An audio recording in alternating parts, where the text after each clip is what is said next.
Hello aspirants, this is Zaheer and welcome you back to SSB crack exams.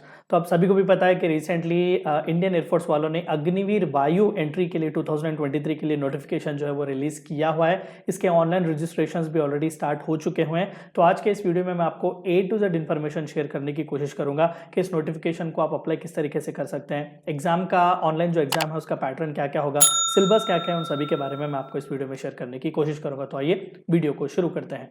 Video को शुरू करने से पहले आप सभी को एक बार याद दिला दूं कि एसएसबी क्रैक एग्जाम्स के पास एसएसबी इंटरव्यू से related full fledge online course available है। हर महीने इसके नए बैचेस स्टार्ट होते हैं, बहुत ही अफोर्डेबल प्राइसेस में है, एक बार जाकर जरूर चेकआउट कीजिएगा।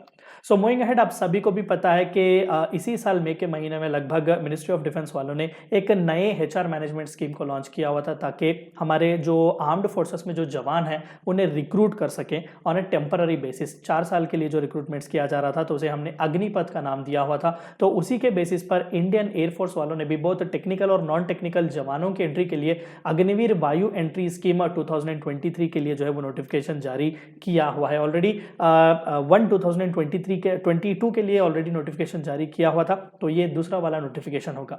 सो जो रिक्रूट किए जाएंगे यहाँ पर अग्निवीर वायु जो कहलाए जाएंगे तो वो एयरफोर्स एक्ट 1950 के तहत यहाँ पर for a total period of 4 years का एंगेजमेंट उनका होगा।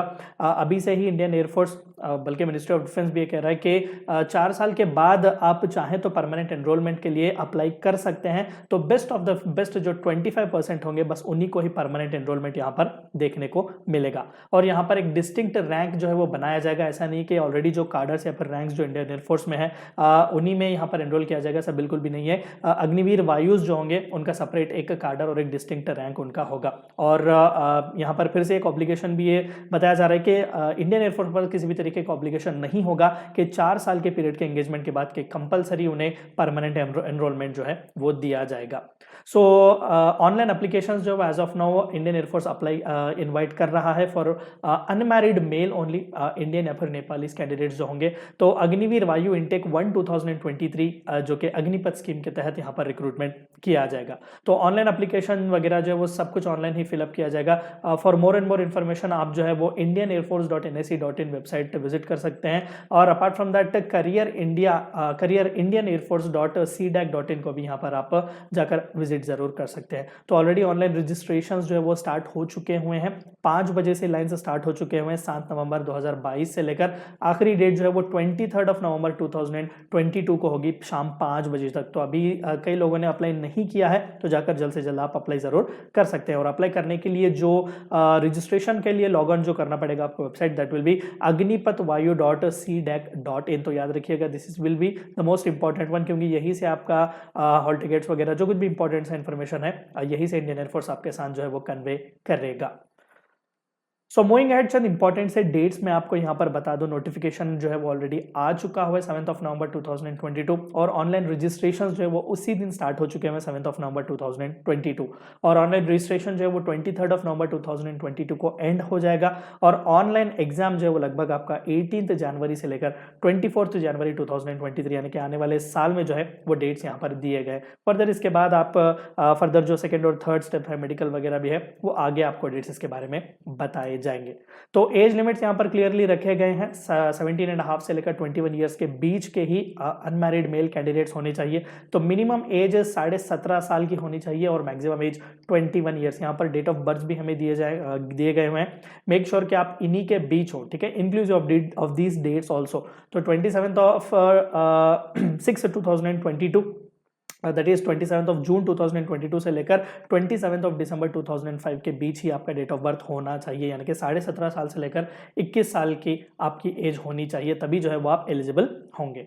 एजुकेशनल क्वालिफिकेशन देखिए यहाँ पर मैं दोनों स्ट्रीम्स के लिए बताऊंगा, टेक्निकल और नॉन टेक्निकल के लिए। तो साइंस सब्जेक्ट्स यहाँ पर है तो कैंडिडेट्स को 10+2 यानी कि आपका इंटरमीडिएट अगर आप पास हो या फिर उसका इक्विवेलेंट जो कुछ भी है आपके स्टेट बोर्ड्स वगैरह जो रिकॉग्नाइज करते हैं, तो वहाँ पर अगर आपने 10+2 की सर्टिफिकेट आपको मिली हुई हो तो वहाँ पर आपको मैथमेटिक्स और फिजिक्स इंग्लिश होना बहुत ही ज़रूरी है।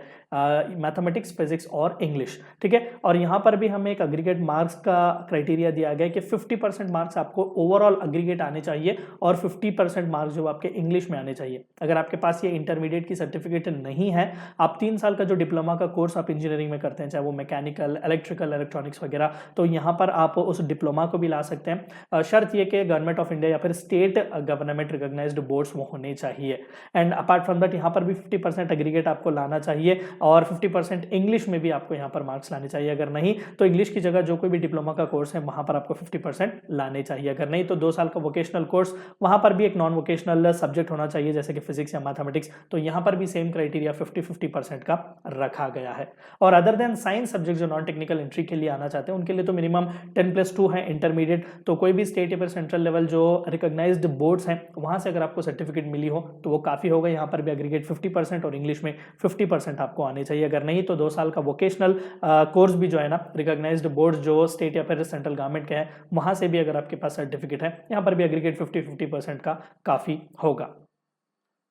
एंड मूविंग एड, जो कि एग्जाम ऑनलाइन ही चलने वाला है, तो ऑनलाइन एग्जाम की स्कीम मैं आपको एक बार बता दूं। तो अगर आप साइंस सब्जेक्ट्स के लिए अप्लाई कर रहे हैं तो यहाँ पर आपको 3 टॉपिक्स या फिर 3 अलग अलग सब्जेक्ट्स देखने को पड़ेंगे, खासकर टेक्निकल, सॉरी अगर मैं कह सकूँ टेक्निकल, तो फिजिक्स, मैथमेटिक्स और इंग्लिश। देखिए इंग्लिश दोनों के लिए ही है इंपॉर्टेंट, ठीक है, टेक्निकल हो या फिर नॉन टेक्निकल एंट्री क्यों ना हो। तो अगर आप टेक्निकल के लिए अप्लाई कर रहे हैं तो यहाँ पर आपको फिजिक्स से 25, मैथमेटिक्स से 25 और इंग्लिश से 20 क्वेश्चन देखने को मिलेंगे, यानी कि कुल मिलाकर 70 क्वेश्चन और 1 घंटे का टाइम आपको दिया जाएगा। और अगर आप नॉन टेक्निकल के लिए अदर देन साइंस सब्जेक्ट्स अगर आपका स्ट्रीम है तो यहाँ पर आपको इंग्लिश तो वैसे ही रहेगा 20 क्वेश्चंस, और यहाँ पर general ability and reasoning ability और जनरल एप्टीट्यूड जिसे हम रागा कहते हैं, तो ये आपको 30 एमसीक्यूज जो है यहाँ पर हमें देखने को मिलेंगे, यानी कि टोटल 50 क्वेश्चंस, टाइम जो होगा वो 45 मिनट्स के लिए होगा। अगर आप दोनों के लिए ही एलिजिबल हैं, दोनों के लिए आप अप्लाई करना चाहते हैं तो टोटल 100 क्वेश्चन होंगे, क्योंकि इंग्लिश तो आपके दोनों के लिए सेम है, तो यहाँ पर आपको टाइम 1 आवर 25 मिनट्स दिया जाएगा। और एक बार याद रखिएगा यहाँ पर भी नेगेटिव मार्किंग का जो है प्रावधान दिया गया है। हर करेक्ट आंसर के लिए 1 मार्क, हर गलत आंसर के लिए -0.25 मार्क्स जो है ना, 1/4 मार्क जो है वो कट जाएगा। अगर अटेम्प्ट ही नहीं करेंगे तो कोई बात नहीं, बेधड़क होकर आप छोड़ सकते हैं, कोई बड़ी बात नहीं है। सिलेबस की अगर हम बात करें तो टेंटेटिव सिलेबस मोस्टली यही है। तो फिजिक्स का सिलेबस अगर हम देखें अग्निवीर वायु एंट्री के लिए, तो physical world and measurement, kinematics, loss of motion, work energy and power, motion of system of particles and rigid body, gravitation, properties of bulk matter, thermodynamics, behaviour of perfect gases and kinetic theory of gases, oscillations and waves हमें देखने को मिलेंगे। और electrostatics, current, electricity, magnetic effects of current and magnetism, electromagnetic induction and alternating current, electromagnetic waves, optics, dual nature of matter and radiation, atom and nuclear electronic devices, communication systems. Mathematics की अगर हम बात करें तो set relations and functions, trigonometry, inverse trigonometry, यहाँ पर आप देख सकते हैं ये सभी हमने ऑलरेडी इन डिटेल ब्लॉग भी इसके ऊपर लिखा हुआ है, आप जाकर वहाँ से भी ये सिलेबस जो है वो ना इन डिटेल डाउनलोड कर सकते हैं। And moving ahead, matrices and determinants, limits and continuity, differentiation, indefinite integrals, definite integrals, probability, statistics वगैरह हमें मैथमेटिक्स सिलेबस में देखने को मिलेंगे। और इंग्लिश सिलेबस जो कि दोनों के लिए ही इंपॉर्टेंट है, तो शॉर्ट पैसेज जो होगा आपको दिया जाएगा और 4 क्वेश्चन यहाँ पर कॉम्प्रहेंशन टेस्ट करने के लिए आपको दिए जाएंगे। और ग्रामर का सब्जेक्ट अगर हम देखें, ग्रामर का टॉपिक तो सब्जेक्ट वाइज कॉन्कर्ड होगा, forms of verbs, errors in use of verbs etc, sequence of tenses and errors in uses of tenses, transformation of sentences वगैरह भी हमें यहाँ पर देखने को मिलेंगे। और formation of words, nouns from words and adverbs, determiners, the preposition, nouns and pronouns, adjective, adverbs, ये सभी जो है ना वो आपको इंग्लिश सिलेबस में देखने को मिलेगा। और vocabulary भी यहाँ पर आपको टेस्ट की जाएगी, synonyms and synonyms in context, antonyms and antonyms in context, आपको एक context देकर वहाँ पर antonym या फिर synonym पूछेगा।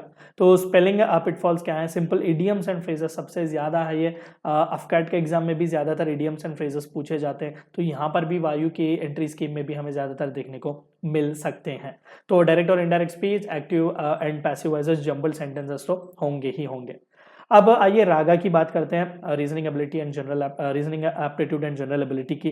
तो यहाँ पर हमें देखने को मिलता है न्यूमेरिकल सीरीज, रीजनिंग की मैं बात करता हूँ तो numerical series, distance and direction sense time, mathematical operations, numbers, ranking and time sequence test, assign artificial values to mathematical digit, inserting correct mathematical science, human relations, coding and decoding, odd man out, mutual relation problem, tallest youngest relation, analogy, non verbal reasoning, number coding, number puzzles etcetera. रागा में mathematics का section देखें तो ratio, proportions, average, LCM, HCF, time, distance, speed, fractions वगैरह, probability, signal, simple trigonometry हमें देखने को मिलेगी। और जीके की अगर मैं बात करूं तो यहाँ पर आपको general sciences, civics, geography, current events, history और बेसिक कंप्यूटर ऑपरेशंस यहाँ पर पूछे जा सकते हैं। रेम्यूनरेशन का पैकेज आप सभी को भी पता है कि 4 साल के लिए जो है ना वो आपको हर साल के लिए डिफरेंट पे यहाँ पर देखने को मिलेगा। पहला साल 30,000 के आपका कंसोलिडेटेड मंथली पैकेज होगा, जहाँ पर 70% इन हैंड यानी कि 21,000 रुपये आपको दिए जाएंगे। 9,000 आप खुद के सैलरी में से अग्निवीर कॉर्पस फंड को देंगे और उतना ही अमाउंट सरकार भी आपके अग्निवीर कॉर्पस फंड को देगी। तो similarly second year 33,000 in hand to 23,100 होगा, थर्ड ईयर 36,500 तो इन हैंड 25,580 रुपीज, और यहाँ पर जितना भी है 30% जो है ना वो कॉर्पस फंड को चले जाते रहेगा। तो फोर्थ ईयर में 40,000 आपका इन हैंड 28,000 होगा और कॉर्पस फंड के लिए 12,000 रुपए जाएंगे। तो यहाँ पर एक छोटा सा जो लमसम अमाउंट जो आपके हाथ में दिया जाएगा by the end of 4 years, it is called a सेवा निधि पैकेज, जो कि 11.71 लाख का होगा। तो आप इस अमाउंट को फर्दर एजुकेशन के लिए इस्तेमाल कर सकते हैं, कोई बिजनेस वगैरह रख सकते हैं, फिर फर्दर आप जो कुछ भी करना चाहे वो आपकी मर्जी है। अगर 4 साल के बाद अगर आप परमानेंट एनरोलमेंट के लिए भी अप्लाई करना चाहते हैं तो वहां पर भी 25% जो best of the best outgoing candidates होंगे उन्हें परमानेंट एनरोलमेंट के लिए रिटेन जो है वो किया जाएगा। सो मूविंग एड, लीव्स की पॉलिसी भी यहाँ पर देखा गई है कि साल में 30 लीव्स आपको दिए जाएंगे। सिक लीव्स जो है वो बेसिकली मेडिकल एडवाइस के बेसिस पर ही एनुअल बेसिस पर आपको दिया जाएगा, और इंश्योरेंस कवरेज भी आपके ऊपर होगा 48 लाख रुपीस का। तो इसके लिए फर्दर डेथ और डिसेबिलिटी वगैरह कॉम्पनसेशन के लिए जो कुछ भी आपको जानना हो तो अग्निपथवायु.cdac.in वेबसाइट आप जाकर जरूर विजिट कर सकते हैं। तो 4 साल के बाद जब बाहर निकलेंगे तो आपके हाथ में एक अग्निवीर स्किल सर्टिफिकेट भी होगा, अपार्ट फ्रॉम सेवा निधि पैकेज एंड ऑल, और बाकी के भी Indira Gandhi national open universities और कई स्टेट गवर्नमेंट्स भी आगे आ रही हैं आपको एम्प्लॉयमेंट प्रोवाइड करवाने के लिए। रिजर्वेशंस देने की बात की गई है, अभी तक तो कुछ ऐसा कुछ ठोस काम नहीं किया गया है, तो let us wait and watch के क्या कुछ होता है। And apart from that distance open learning, distance learning वगैरह के कोर्सेस में भी आपको बहुत ही आसानी हो जाएगी। सो इंपॉर्टेंट डॉक्यूमेंट्स क्या क्या होंगे जो आपको अपलोड करने पड़ेंगे ऑनलाइन फॉर्म में? सबसे पहला तो 10th यानी कि आपका मैट्रिकुलेशन का पासिंग सर्टिफिकेट, दूसरा इंटरमीडिएट 10+2 जिसके बेसिस पर आप इस एग्जाम को अप्लाई कर रहे हैं, अगर नहीं तो 3 साल का डिप्लोमा का जो सर्टिफिकेट है या फिर 2 साल का वोकेशनल कोर्सेस, वहां पर ये सर्टिफिकेट आपको अप्लाई करनी पड़ेगी, आपके पास होनी चाहिए। तो passport size recent colour passport size की फोटो होनी चाहिए। कैंडिडेट के लेफ्ट हैंड का थंब इंप्रेशन, आपके लेफ्ट हैंड का थंब का इंप्रेशन वो वाला होना चाहिए। कैंडिडेट का सिग्नेचर का इमेज भी होना चाहिए, आपके सिग्नेचर का, और आपके पेरेंट या गार्डियन जो कोई भी है, मदर और फादर, उनका भी सिग्नेचर का इमेज यहाँ पर होना बहुत ही जरूरी है। एंट्री फीस भी यहाँ पर आपको पे करनी पड़ेगी, 250 रुपये यहाँ पर एंट्री फीस है। तो कैंडिडेट जब ऑनलाइन एग्जाम के लिए रजिस्टर होंगे ना तो वहीं पर आपको पेमेंट करना पड़ेगा, debit card, credit card, internet banking की मदद से। अगर आप ऑफलाइन पे करना चाहते हैं तो एक्सिस बैंक के किसी भी एक ब्रांच में जाकर आप स्लिप जो है ना वो डाउनलोड करके ऑनलाइन फॉर्म में से जाके वहाँ पर पे कर सकते हैं 250 रुपये। और आधार और मोबाइल नंबर्स का होना भी बहुत ही ज़रूरी है। एक वैलिड ईमेल आईडी और मोबाइल नंबर का होना कंपलसरी है, क्योंकि यही 2 चीज़ें हैं जिनसे कि आपके साथ इंडियन एयरफोर्स जो है वो राब्ता करेगा, यानी कि आपको जो कुछ भी इंपॉर्टेंट सी चीज़ें भेजनी हो, इन्फॉर्मेशन भेजना हो, सभी इन्हीं ईमेल आईडी और मोबाइल नंबर्स पर ही आएगा। और आधार नंबर जो है ना वो ऑनलाइन एप्लीकेशन में फिल करते वक्त बहुत ही नेसेसरी है।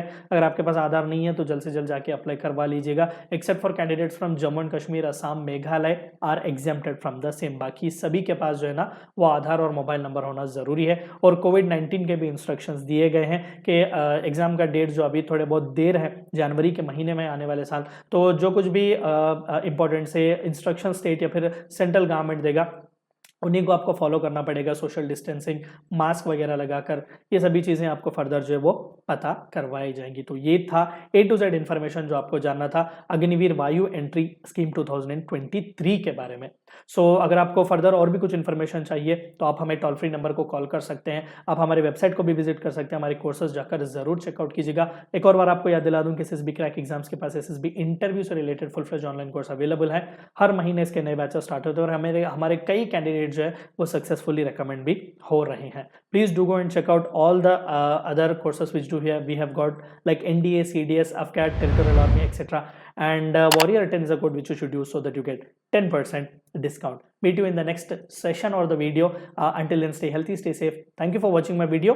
जय हिंद। अगर आप एक डिफेंस एस्पिरेंट हैं और SSB interview, NDA, CDS, AFCAT जैसे एग्जाम्स के लिए प्रिपेयर कर रहे हैं तो आप SSB क्रैक एग्जाम्स के कोर्स को चेक करना ना भूलें। आप हमारी लर्निंग एप्लीकेशन को Google Play Store से भी डाउनलोड कर सकते हैं।